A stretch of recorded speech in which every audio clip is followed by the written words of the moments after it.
Cette rencontre devrait aboutir sur la voie à suivre pour former un nouveau gouvernement au Soudan du Sud d'ici la date butoir du 12 novembre. Le gouvernement du président Salva Kiir a déclaré que le gouvernement d'unité devait être formé comme prévu par l'accord. La réunion sert à voir la marche à suivre, à discuter de tous les autres problèmes en suspens qui sont liés à la mise en place de l'accord et parmi eux, bien sûr, il y a le dispositif de sécurité. Toutefois, le chef de l'opposition, Riek Machar, souhaite que quelques parties clés de l'accord soient pleinement mises en place avant de créer un gouvernement d'unité. Une question litigieuse concerne le nombre d'États dans le pays. Le groupe de Riek Machar veut 10 unités administratives sur les 32 actuellement.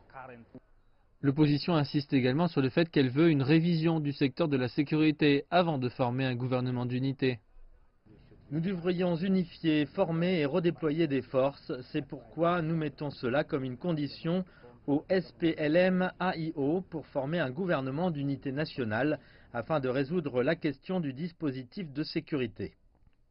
Maintenant, les chefs des équipes de sécurité doivent informer le président Salva Kiir et le chef de l'opposition dimanche. Ce briefing portera sur les progrès réalisés dans les réformes du secteur de la sécurité. Cela devrait aider les deux leaders à former une décision unifiée sur la mise en place d'un nouveau gouvernement.